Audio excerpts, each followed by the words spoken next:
Hello and namaste friends. This is step by step complete English grammar series.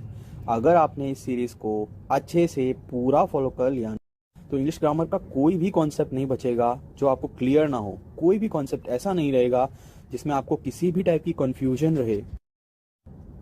English grammar सीखने का आपका इनमें से कोई भी रीज़न रहे, आई रिपीट, कोई भी रीज़न रहे इनमें से, आप बिल्कुल भी इंग्लिश ग्रामर से रिलेटेड किसी भी टॉपिक में कहीं नहीं अटकने वाले, राइट। और उसके अलावा इंग्लिश ग्रामर ही नहीं, बेसिक इंग्लिश कॉन्वर्सेशन भी आपका बहुत अच्छा हो जाएगा। यहाँ तक कि जो जॉब इंटरव्यूज़ भी जो होते हैं इंग्लिश के, उनमें जितने क्वेश्चंस होते हैं आप उनको आराम से समझ पाओगे और आराम से उनको आप कॉन्फिडेंटली आंसर कर पाओगे। आपको उसके लिए सिर्फ एक काम करना है, इस पूरी की पूरी सीरीज़ को स्टेप बाय स्टेप जैसे मैंने बनाया है आप उसको वैसे फॉलो करना है, राइट। और उसके एंड पे आई गारंटी इट कि आप इंग्लिश ग्रामर ही नहीं, इंग्लिश कन्वर्सेशन में भी नहीं अटकने वाले हो। This video is all about Wren Martin chapter 3 parts of speech. Now parts of speech क्या होते हैं? पार्ट्स ऑफ स्पीच को हिंदी में सिंपली कहेंगे भाषण के भाग। भाषण का मतलब होता है बोलना, ठीक है। हिंदी के कई शब्द जो हैं वो अब कालांतर में अब तोड़ मरोड़ दिए गए हैं, इसलिए उनका अर्थ काफ़ी बदल गया है। भाषण का अर्थ होता है बोलना। तो बोल चाल के ये शब्द होते हैं जो इंग्लिश के स्पीकिंग के अंदर काफ़ी इंपॉर्टेंट रोल प्ले करते हैं। तो डेफिनेशन अगर हम देखें टिपिकल टेक्स्ट बुक लैंग्वेज में, तो पार्ट्स ऑफ स्पीच होते हैं वह वर्ड्स जो कि टुगेदर मिल करके किसी सेंटेंस का निर्माण करते हैं। Parts of speech are those which together make any sentence possible, right. Now parts of speech जो होते हैं वो टोटल 8 टाइप्स के होते हैं। टोटल 8 प्रकार के पार्ट्स ऑफ स्पीच होते हैं, जो कि पहला है नाउन, दूसरा एडजेक्टिव, तीसरा प्रोनाउन, फिर वर्ब, फिर एडवर्ब, फिर प्रेपोजिशन, उसके बाद कंजंक्शन और उसके बाद सबसे लास्ट में इंटरजेक्शन। और इन सारों के जो हिंदी नेम्स हैं वो मैंने लिख रखे हैं in case you need it.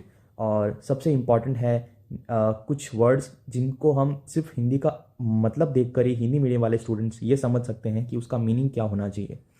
Adverb का अर्थ होता है क्रिया विशेषण, यानी कि ये क्रिया की विशेषता बताते होंगे, यू नो। प्रेपोजिशन का मतलब होता है संबंध सूचक, उस वाक्य में जहां भी ये यूज होते हैं वहां पे ये संबंध दर्शाने के लिए यूज होते हैं। कंजंक्शन संयोजन, यानी दो शब्दों का या दो वाक्यों का संयोजन करने के लिए कंजंक्शन वर्ड का यूज किया जाता है, तो वो पार्ट ऑफ स्पीच होता है कंजंक्शन इंग्लिश में। फिर इंटरजेक्शन जो होता है वो होता है विस्मयादि बोधक। विस्मयादि बोधक मतलब विस्मय, विस्मय का अर्थ होता है आश्चर्य, सिंपल भाषा में, सिंपल हिंदी में, राइट। तो इंटरजेक्शन जो वर्ड होगा वो एक आश्चर्य प्रकट करने के लिए यूज होगा, राइट। तो ये 8 पार्ट्स ऑफ स्पीच हैं, जो इनके बेसिक वर्डल मीनिंग्स उनके हैं वो मैंने यहाँ पे एक्सप्लेन कर दिए। मूविंग ऑन, अब इन पार्ट्स ऑफ स्पीच के मतलब क्या हैं सारों के। तो सबसे पहला हमारा है पार्ट्स ऑफ स्पीच जो हमने बचपन से पढ़ते आए हैं और ये तो सभी को बहुत कॉमन है, नाउन। नाउन क्या होता है? किसी नेम, पर्सन, प्लेस और थिंग, उसके लिए यूज़ किया जाने वाला शब्द। मतलब ये जो वर्ड है नाउन, इससे हम बहुत ज़्यादा फेमिलियर हैं, बहुत ही ज़्यादा। और इसके एग्जाम्पल्स हैं नेम, प्लेस और पर्सन, तीनों के ही एग्जाम्पल्स। तो पहला एक सेंटेंस है, Shivrai was the greatest king of modern India. Shivaji Maharaj जो हैं उनके लिए शिवराय शॉर्ट में यूज़ किया जाता है, उनका सम्मान भी रहे और शॉर्ट में उनका नाम भी बोल दिया जाए उस तरीके से। तो शिवराय जो हैं वो सबसे महान किंग थे मॉडर्न इंडियन हिस्ट्री के। तो यहाँ पे शिवराय जो है हमारे नाउन है। Kolkata is on the banks of the river Hooghly. Kolkata जो है वो हुगली नदी के तट पर स्थित है, तो कोलकाता यहाँ पर हो गया हमारा नाउन। और यहाँ पे ये कोलकाता किस टाइप का नाउन है? ये एक प्लेस है। फिर तीसरा जो सेंटेंस है वो है हिज करेज वॉन हिम ऑनर। ठीक है, यहाँ पे करेज जो है वो शौर्य है। वो क्या है हिंदी में? शौर्य। तो एक टाइप से ये करेज जो है एक गुण है व्यक्ति का, तो जो गुण है वो भी एक नाउन हो सकता है, राइट। तो ये तीनों टाइप के नाउन्स हो सकते हैं, वो हमने यहाँ पे यूज कर लिए, ठीक है। और ऑनर जो है, बेसिकली ऑनर जो है ये भी एक टाइप का नाउन है, ठीक है। एडजेक्टिव नहीं है यहाँ पे ये एक नाउन है, सम्मान, ठीक है। मूविंग ऑन, जो हमारा दूसरा सब टॉपिक है वो है एडजेक्टिव। एडजेक्टिव को हम हिंदी में कहेंगे विशेषण। विशेषण का अर्थ होता है एडजेक्टिव का, it adds something to the meaning of noun. ये संज्ञा के अर्थ में कुछ बदलाव लाता है, कुछ उसमें ऐड करता है, ठीक है। उसके यूजेस क्या होंगे? पहला तो किसी की प्रशंसा करने में, बोलचाल की भाषा में किसी की अगर प्रशंसा करनी हो तो हम वहाँ पे हमेशा एडजेक्टिव का यूज़ करेंगे, हम वहाँ पे विशेषण का यूज़ करेंगे। कई बार कहते हैं ना इंग्लिश में लोग इंग्लिश की अगर आप मूवीज़ देखते हो या कभी देखा हो सुना हो, तो कहते हैं कि मेरे पास एडजेक्टिव्स जो हैं वो ख़त्म हो गए हैं। एडजेक्टिव्स ख़त्म हो गए हैं, तब ज़्यादातर लोग, इसका मतलब क्या होता है कि प्रशंसा करने के लिए, तारीफ करने के लिए जो है कोई पर्टिकुलर चीज़ की शब्द खत्म हो गए हैं, तो कहते हैं एडजेक्टिव्स खत्म हो गए हैं, किसी की प्रशंसा करने में यूज होते हैं। जैसे कि example, you are very pretty और you are very handsome, right. दूसरा, बुराई या अपमान करने में, टू इंसल्ट समवन। एग्जाम्पल इसका है, ही इज एन इडियट, वह एक मूर्ख है। यहाँ पे इडियट जो है वो एक एडजेक्टिव है, राइट। वस्तु या स्थान की अच्छाई या बुराई बताने में, example, the lake is beautiful. Beautiful यहाँ पे हमारा एडजेक्टिव है। The mirror was dirty, similarly dirty जब हमारा एडजेक्टिव है इस वाले सेंटेंस में। मूविंग ऑन, जो हमारा थर्ड पार्ट ऑफ स्पीच है वो है प्रोनाउन। प्रोनाउन को हिंदी में हम कहेंगे सर्वनाम। सर्वनाम जो होता है वो नाउन की जगह यानी संज्ञा की जगह पे यूज होता है। Word use instead of a noun. Instead का मतलब होता है, हिंदी में अर्थ होता है इंस्टेड की जगह, राइट। इसका यूज कैसे होता है, जब किसी नाउन का नाम नहीं लेना हो तब उसकी जगह पे इन सारे में से कोई प्रोनाउन और भी प्रोनाउंस होंगे उनका यूज होता है। दूसरा, सेंटेंस के फर्स्ट पार्ट में नाउन दे रखा हो और दूसरे पार्ट में उसी नाउन के बारे में बात करनी हो तो शॉर्ट में काम कर लिया जाता है। जैसे कि example, Hari is absent because he is ill. Hari जो है वो नहीं आया क्योंकि वह बीमार है। दूसरा एग्जाम्पल है, the books are where you left them. Books वहीं पे पड़ी है जहां पे आपने उनको छोड़ा। तीसरा एग्जाम्पल है, that girl is the most intelligent in class. वो जो लड़की है वो काफ़ी इंटेलिजेंट लड़की है। यहाँ पे लड़की का नाम नहीं लेना पड़े या पर्टिकुलर कोई रीज़न हो, वहाँ पे दैट को यूज़ कर लिया जाता है इशारा करके। दैट, दोज, दीज, दिस, ये सारे वर्ड्स जो यूज़ होते हैं ना वो इशारा करने के लिए यूज़ होते हैं और ये सारे प्रोनाउंस होते हैं। फिर यहाँ पे हमने बुक्स के लिए, यहाँ पे सेकंड वाले में बुक्स जो है ये प्रोनाउन नहीं है, ठीक है, ये एक नाउन है। और इस नाउन की जगह पे हमने दूसरे पार्ट ऑफ सेंटेंस में वापस उन नाउन्स के बारे में, नाउन्स को नहीं लिखा सीधा सीधा हमने प्रोनाउन लिख दिया उस बुक्स के बारे में बात करने के लिए, जैसा कि मैंने इस दूसरे वाले रूल में, बेसिक रूल में मैंने लिखा। इन सारे ही टॉपिक्स के ये सारे बेसिक रूल्स हैं जो मैं इस एक एडिशन नॉलेज की तरह पढ़ा रहा हूँ इस वाले लेसन के अंदर। बाद में इन सारों के चैप्टर्स आएंगे, उनमें काफ़ी एडवांस लेवल की नॉलेज होगी जो कि आपके एग्जाम्स में डायरेक्टली पूछी जाती है। बट जब तक आपके ये बेसिक कॉन्सेप्ट क्लियर नहीं होंगे तब तक वो एडवांस लेवल का नॉलेज जो है वो आपके लिए बिल्कुल नहीं है। आपको सबसे पहले आपके बेसिक्स क्लियर होने चाहिए। That is clear. Moving on, जो फोर्थ हमारा टॉपिक है वो है वर्ब। वर्ब का हिंदी में मतलब होता है क्रिया। क्रिया क्या होती है? इंग्लिश में a word use to express an action और स्टेट। एक वर्ड जिसको यूज किया जाता है किसी गतिविधि, किसी काम का होना, ठीक है। और इसको हिंदी शुद्ध हिंदी से इसको थोड़ा सिंपल हिंदी में बदल दें तो कोई काम हो रहा हो, ठीक है, या फिर किसी स्थिति को दर्शाने के लिए, किसी स्टेट को दर्शाने के लिए, ठीक है। स्टेट का अर्थ राज्य भी होता है, वो सेंटेंस के हिसाब से स्टेट का अर्थ आपको निकालना है। स्टेट का अर्थ यहाँ पे स्थिति है, ना कि राज्य। तो देखिए इसके यूजेस, तो पहला यूज है एक्सप्रेसिंग एन एक्शन, किसी काम के होने को दर्शाने के लिए। तो इसका एग्जाम्पल है शी रॉट द लेटर। यहाँ पे रॉट जो है वो हमारी क्रिया है, उसने पत्र लिखा, यानी कि कुछ काम हुआ ना, इस तरीके से। He goes to his office every day at 9 AM। वो रोज सुबह 9 बजे ऑफिस जाता है, ठीक है। और दूसरा जो यूज केस है वो है एक्सप्रेसिंग अ स्टेट, किसी स्थिति को दर्शाने के लिए। Example, Kolkata is a big city. Kolkata जो है एक बड़ा शहर है। और दूसरा एग्जाम्पल है iron and copper are useful metals. Iron और कॉपर जो है वो यूजफुल, उपयोगी मेटल्स हैं, ठीक है। बेसिक नॉलेज में लोगों को लगता है कि वर्ब की first form, second form, third form ये सब होते ही हैं हमेशा, लेकिन ऐसा ज़रूरी नहीं है। और इस RM ये सब जो है हेल्पिंग वर्ब ही होते हैं, ऐसा भी ज़रूरी नहीं है। यहाँ पे पर्टिकुलर जो दूसरा रूल है, बेसिक रूल, इसमें हमने समझा कि यहाँ पे वर्ब की फॉर्म्स वगैरह का यूज़ हुआ ही नहीं, यहाँ पे कोई क्रिया हुई ही नहीं। जब क्रिया होती है, कोई काम हो रहा होता है, उसी टाइप की वर्ब में आपकी वर्ब की first form, second form, third form का कोई यूज़ होता है। यहाँ पे सिंपली जो आपकी हेल्पिंग वर्ब होती है वही मेन वर्ब बन जाती है जब और कोई वर्ब ना हो, ठीक है। तो is that clear? I think that is clear and we shall move on the next topic. जो हमारा पांचवा टॉपिक है वो है एडवर्ब। एडवर्ब क्या होता है? हिंदी का इसका मीनिंग है क्रिया विशेषण।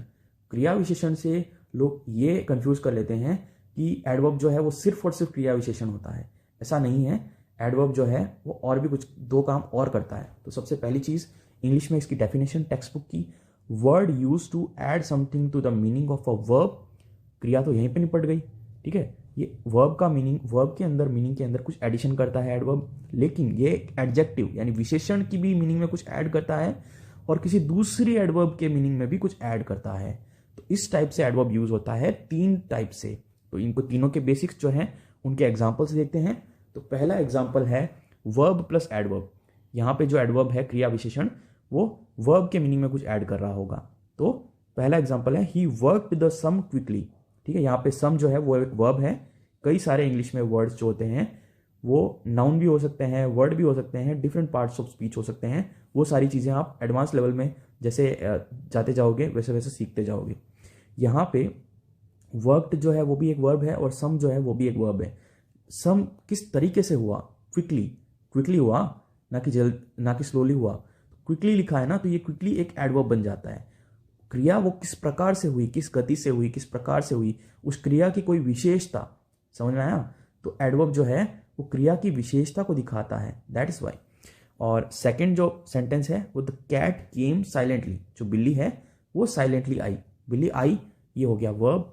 और साइलेंटली आई, कैसे आई, साइलेंटली, तो ये हो गया हमारा साइलेंटली एडवर्ब, राइट। तो दूसरा जो यूज केस है वो है एडजेक्टिव प्लस एडवर्ब, किसी एडजेक्टिव के साथ एडवर्ब का जुड़ना।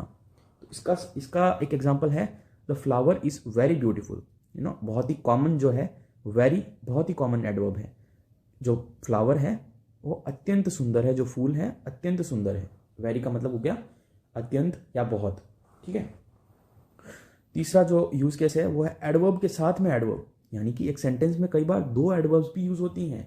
कैसे, तो इसका एग्जांपल है she pronounced the word quite correctly, quite correctly. अब यहाँ पे क्वाइट का यूज भी क्या है, कैसे यूज है, क्योंकि देखिए एक तो होता है कि कोई प्रोनाउंसिएशन 100% परफेक्ट किया जाए, करेक्टली किया जाए, तो वहां पे करेक्टली यूज कर दिया जाएगा, सिंपली क्वाइट का कोई यूज ही नहीं होगा। लेकिन जब आपको एक एडवर्ब को बैलेंस करना हो तब जनरली आप दूसरी एडवर्ब को यूज करते हो। कैसे, यहाँ पे करेक्ट प्रोनाउंसिएशन हुआ होगा, लेकिन 80% करेक्ट प्रोनाउंसिएशन हुआ होगा, 70-80% थोड़ा सा उसमें गलती रह गई होगी। लेकिन टीचर जो है वो कहता है कि मैं सेटिस्फाइड हूँ कि ये बच्ची जो है पढ़ने में कमजोर है, लेकिन फिर भी इसने जो है काफी अच्छे से, क्वाइट का मतलब यहाँ पे हो जाता है काफी, तो काफी अच्छे से उसने प्रोनाउंस किया है, धीरे धीरे वो और बेटर होती जाएगी। ओके, तो moving on to the next topic, preposition. तो प्रेपोजिशन जो है वो एक ऐसा शब्द है जो कि नाउन या प्रोनाउन के साथ जुड़ करके उसका संबंध बताता है बाकी के सेंटेंस से, ठीक है। A word use with a noun और pronoun to denote it relation to something else.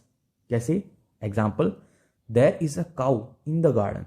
एक काउ है जो कि there is a cow in the garden, वो इन गार्डन के इनसाइड है, अंदर है, ठीक है। आउटसाइड होगी तो यहाँ पे आउटसाइड जो रिलेशन बता दिया जाएगा कि वो बाहर खड़ी है।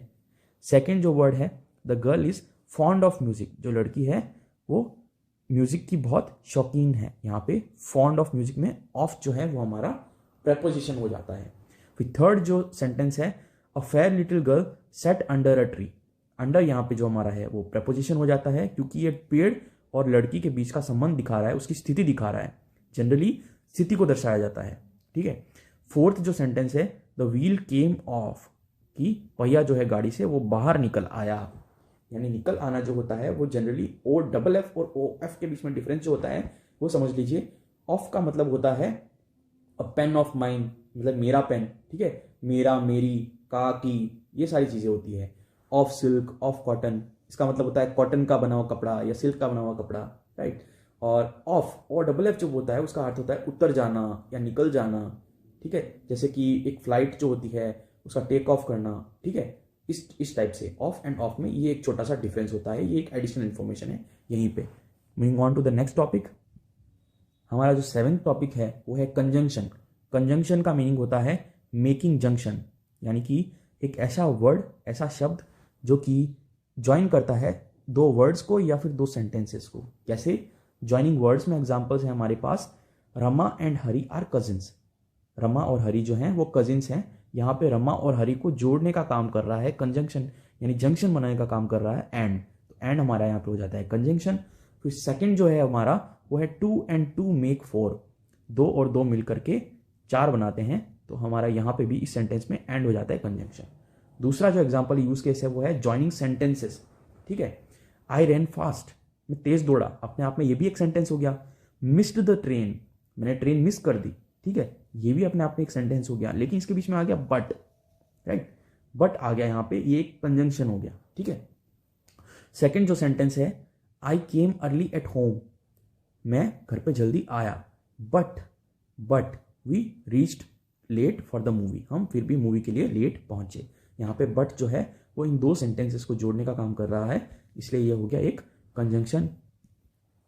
और हमारा जो लास्ट पार्ट ऑफ स्पीच है वो है इंटरजेक्शन, हिंदी में इसको कहते हैं विस्मयादि बोधक, यानी आश्चर्य का भाव, ठीक है। अब कैसे, इंग्लिश में देखते हैं इसकी textbook sentence, a word which express some sudden feeling, एक वर्ड, एक शब्द जो कि किसी अचानक हुई किसी फीलिंग को, किसी भाव को दर्शाता हो, ठीक है। अब कैसे, इसके एग्जाम्पल्स हैं hurray we won the game, hurray we won the game, यानी कि जो बोलने वाला है वो काफ़ी अच्छे मूड में है, काफ़ी एक्साइटेड है कि वो जो गेम है, वो फैन है उस टीम का, उसने वो गेम जीत लिया हो, ठीक है। तो यहाँ पे हुर्रे जो वर्ड है वो हमारा इंटरजेक्शन है। और दूसरे सेंटेंस में alas she is dead, alas जो वर्ड है वो पहले मुझे लगता था जब मैं बचपन में छोटा था, अलास जो वर्ड है वो सुनने में लगता है कि एक अच्छा वर्ड होगा, एक हैप्पीनेस का वर्ड होगा, लेकिन अलास का अर्थ होता है शोक का भाव, शोक प्रकट करना, ठीक है। एक अचानक हुआ इंसिडेंट जिसमें कुछ बुरा हो गया हो, तो वहाँ पे अलास वर्ड यूज़ किया जाता है। थर्ड जो सेंटेंस है वो है wow, this is extremely beautiful view, ये एक बहुत ही अत्यंत सुंदर व्यू है। अचानक किसी ने देख लिया हो ऐसा व्यू तो फिर वाव बोलता है वो, तो वहाँ पे वाव जो है एक बेसिक कॉमन यूज वर्ड है, ये हमारा एक इंटरजेक्शन है। इंटरजेक्शन को पहचानना बहुत ही ईजी है, जनरली आपको इंटरजेक्शन वर्ड के आगे एक्सक्लेमेशन मार्क ज़रूर आपको मिलेगा, ओके। तो ये हमारे सारे टॉपिक्स इस वाले चैप्टर के कंप्लीट हुए, और इसमें से किसी भी टॉपिक में कोई भी आपको कन्फ्यूजन हो रही हो, कुछ भी आपको समझ में नहीं आया हो, you can always ask me in the comment section. I will always try to answer the questions anytime. Okay, so moving on, in the last we have an exercise for you. अगर आप इस series को पूरा follow कर रहे हो तो आपको डेफिनेटली हर बार आपको ये एक्सरसाइज कंप्लीट करनी है। इसमें जो अंडरलाइंड वर्ड्स होंगे या जो भी क्वेश्चन पूछा हुआ होगा उसके आंसर्स आपको कमेंट सेक्शन में पुट करने हैं, या फिर अगर आप उसमें कंफर्टेबल नहीं हो आपको अपने पास एक नोटबुक में लिखने हैं।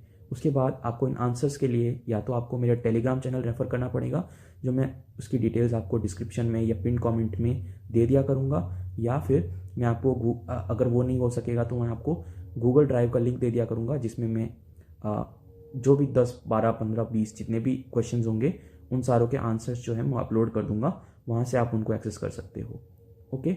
इन एनी वे, शेप और फॉर्म, आपको कोई भी हेल्प चाहिए हो इंग्लिश ग्रामर से related, you can always ask me. So that's all for this video, and I'm on the leave and signing off till the next video.